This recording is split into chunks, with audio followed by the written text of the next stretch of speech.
আসসালামু আলাইকুম প্রিয় নবম দশম শ্রেণী এবং এসএসসি পরীক্ষার্থী সকলে আশা করি অনেক ভালো আছো, সুস্থ আছো। আজকে যে পর্বটা নিয়ে আসছি সেটা হলো পর্ব নম্বর 6 আর 3 নম্বর গ্রাফটা অধ্যায় 17 3 নম্বর গ্রাফ আছে কি প্রথম দুইটা করছি। তাহলে অজীব রেখা শেষ বহুভুজ যখন আয়তলেখ, আজকে আমরা কি করব আয়তলেখটা, ঠিক আছে।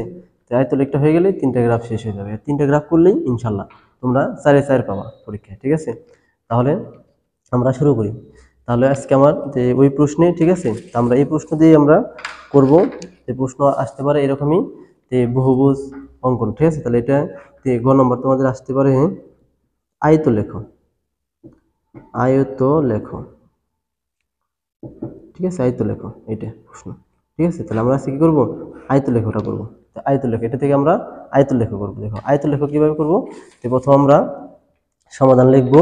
দেখো প্রথম আমরা আয়তলেখ করার জন্য গ নম্বর, যেহেতু আমাদের ওই প্রশ্নটা গ নম্বরে আসবে, গ নম্বর সমাধান, ঠিক আছে। আয়ত লেখো, আয়ত লেখো, ঠিক আছে, আয়ত লেখো। আয়ত লেখো করার জন্য তোমাদের এই তিনটায় আমাদের কলম লাগবে, আগের মধ্যে ঘর লাগবে। আমি ঘরগুলো করি।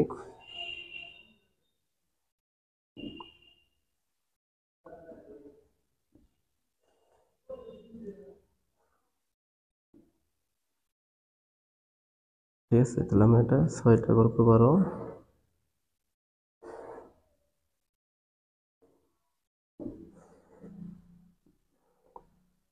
ঠিক আছে, তাহলে আমাদের প্রথম হলো শ্রেণী ব্যক্তি।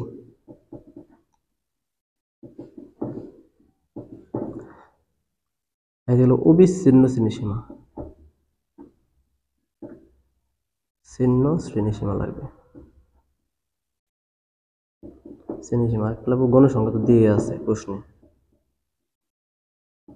ঠিক আছে। তাহলে শ্রেণী ব্যক্তি আমাদের কত আছে, 45 থেকে 49, 50 থেকে 54, 55 থেকে 59, 60 থেকে 64, 65 থেকে 69, 70 থেকে 74 দেওয়া আছে। আর তোমাদের কোনো সংখ্যা দেওয়া আছে 4, তারপর কত দেওয়া আছে 8, 10, 8, 10, 20, 12, 8 ঠিক আছে, 6 দেওয়া আছে। এখন অবিচ্ছিন্ন শ্রেণীসীমাটা কি, ঠিক আছে। তাহলে আমরা জানতে অবিচ্ছিন্ন শ্রেণীসীমা, ঠিক আছে। যেমন আমি একটা খাতায় তোমাদের এই জায়গায় বোঝাই দিই অবিচ্ছিন্ন শ্রেণীসীমাটা কি। যেমন এই একটা দাগ, একটা দাগ, এগুলো একটা একটা আলাদা আলাদা আছে, মানে বিচ্ছিন্ন আছে।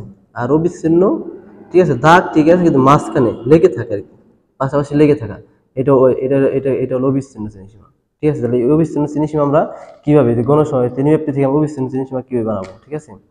যে দেখো তোমাদের একটা ক্যালকুলেটর নিবা, ঠিক আছে, আমি ক্যালকুলেটর নিচ্ছি। দেখো অবিচ্ছিন্ন শ্রেণীসীমা, দেখো আমি মোবাইল দিয়ে করতেছি।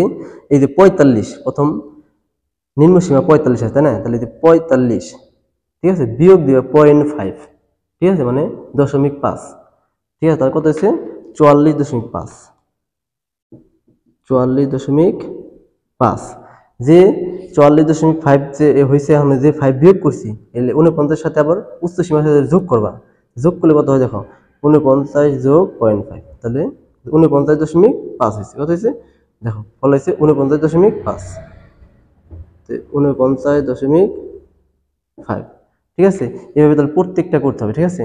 যে প্রত্যেকটা করলে দেখো কি হয়, তাহলে এই যে 50 থেকে, তাহলে আমার এই যে এই পাশে যে নামছে সরাসরি এই পাশে এসে করবো, 50 থেকে 0.5 দিলে 49. কত হবো 5 হবো। এই যে লেগে আছে, এখন লেগে থাকবো। আর এটা হবো 54.5, 54.5 ওই জায়গায় আসবো কি জন্য, 55 থেকে 5 বিয়োগ করলে কত আসে 54.5 থেকে 59.5, আবার 60 থেকে 5 বিয়োগ করলে 59.5, 64.5, তারপর এটা হবো আবার 64.5 থেকে 69.5, এই জায়গায় 70 থেকে 5 বিয়োগ করলে 0.5 বিয়োগ করলে হবো 69.5 থেকে 74.5, ঠিক আছে, দেওয়া আছে, ঠিক আছে। তাহলে এখন আমাদের কি নিতে হবে, গ্রাফ নিতে হবে, তাই না। ঠিক আছে, গ্রাফ দেখে তোমাদের গ্রাফ এরকম গ্রাফ থাকবে, ঠিক আছে। গ্রাফগুলো কি করবা আমি দেখাই দিই। প্রথমে অর্ধেক করবা, ঠিক আছে, অর্ধেক করতে হবে, ঠিক আছে। তো বড় গ্রাফ লাগে না, অর্ধেক হলেই না, ঠিক আছে, অর্ধেক করে নেবে। দেখো আমি স্কেল নিলাম অর্ধেক, তাহলে আমরা অর্ধেক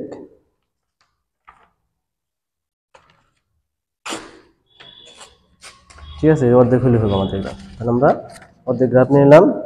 দেখো এটা সেম আগের মতো তোমার এক্স অক্ষ ওয়াই অক্ষ আমরা দাগ দিব, ঠিক আছে দাগ টানবো। তাহলে আমরা এই পাতলে নেবে এটা একটু এক্স অক্ষ ওয়াই অক্ষ আমরা নিতেছি। দেখো এটা ওয়াই অক্ষ, এটা হলো এক্স অক্ষ।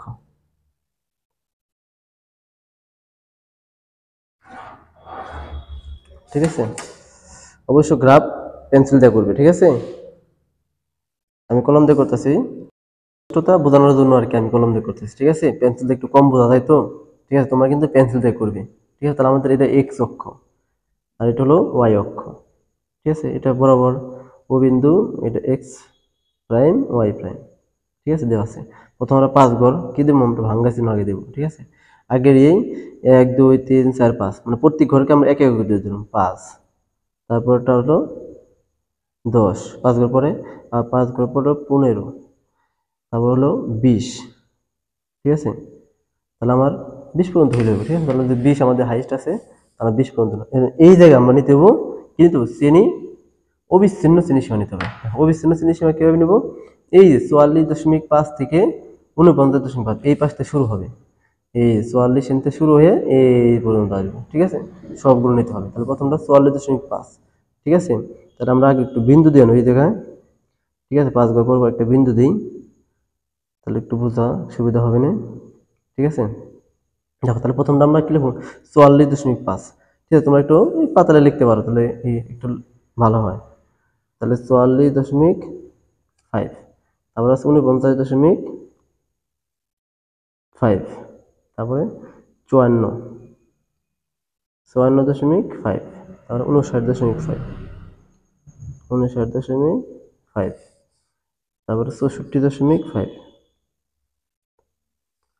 তারপরে আছে 69.5, তারপরে 74.5। ঠিক আছে 74.5, 1 2 3 4 5 6 7 1 2 3 4 5 6 7। ঠিক আছে, তাহলে ঠিক আছে। এখন দেখো তাহলে আমরা প্রথমেই যে 49 কয় ঘর আছে, 4 ঘর আছে তাই না, 4 ঘর।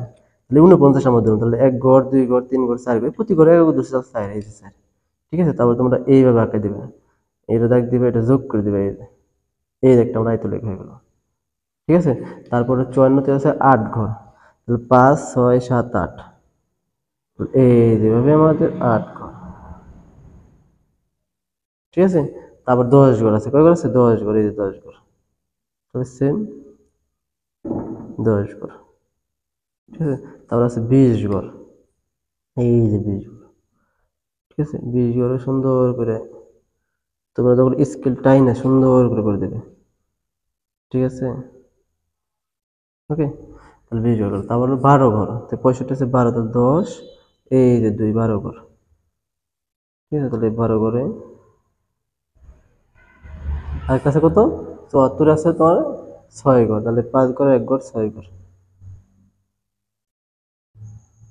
এই যে ঠিক আছে, এটা আমার আয়ত লেখ হয়ে গেল। ঠিক আছে, তাহলে আমরা এই পাশে লিখে দিতে পারি অবিচ্ছিন্ন শ্রেণীসীমা,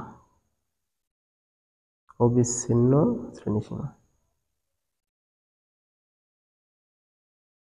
ঠিক আছে, অবিচ্ছিন্ন শ্রেণীসীমা এই পাশে। আর এটা আমার লাগেছে কি গণসংখ্যা। ওকে, গণসংখ্যা। তাহলে ঠিক আছে, আরেকবার বোঝাই দিই, এটা তো তুমি এই 44.5 থেকে শুরু করে 74.5, তাহলে 44.5 49.5। ঠিক আছে, একবার শুরু করে 74.5 পরে প্রথম ঘরটা আমি 49 আমার 4 ঘর, তাহলে 49 আছে কয় ঘর, এই 4 ঘর, এটা নিয়ে যোগ করে দিব। তারপরে 54 আছে কয় ঘর, 8 ঘর, 8 ঘর নিয়ে এই আয়তলেখ সুন্দর করে আঁকে দেবো। ঠিক আছে, আয়তলেখ। তা তুমি যদি ইচ্ছা করো পেন্সিলতে, ঠিক আছে তুমি এইভাবে ঠিক আছে ভোট করে দিতে পারো। ঠিক আছে, তোমার সুন্দর সুন্দর দিয়ে দিবে, সমস্যা নেই, না দিলে কোনো প্রবলেম নাই। ঠিক আছে, দিয়ে দিলে একটু বোঝা যেতেছে যে তুমি কোনটা কোনটা করছো। ঠিক আছে, এভাবে দিয়ে দিলে আয়তলেখ। আর এই আয়তলেখটা আমরা ক্লাস 8এও করছি তাই না, তাহলে এখন আসেন ক্লাস 9-10ও আসি। ঠিক আছে, এই জন্য অনেক করতে হবে। ওকে, তাহলে আমার শেষ হলো। তাহলে এই লেখাটা এখন আমরা বিবরণ লিখবো। ঠিক আছে, বিবরণ দেখো, বিবরণ আমি দেখো বিবরণটা কি, বিবরণটা ছক্কা খুঁজে এক্স অক্ষ বরাবর। তাহলে ছক কাগজ x অক্ষ বরাবর প্রতি ঘরকে এক একক ধরে অবিচ্ছিন্ন শ্রেণীসীমা এবং y অক্ষ বরাবর প্রতি ঘরকে এই এক একক ধরে ঘন সংখ্যা নিয়ে আয়তলেখ আঁকি। কি লিখি? এই আয়তলেখ আঁকি। মূল বিন্দু থেকে এই যে ও থেকে কত পর্যন্ত? 44 পর্যন্ত। এই জন্য ফাঁকা রাখছি একটু, কত? 44.5 পর্যন্ত ঘরগুলো আছে বলতে ভাঙ্গা চিহ্ন ব্যবহার করা হয়েছে। ঠিক আছে, এটা সুন্দর করে এই 2-3 বার পড়লে তোমাদের মুখস্থ হয়ে যাবে। ঠিক আছে, তো ঠিক আছে, তোমরা এটা অবশ্যই ভালো করে করবে।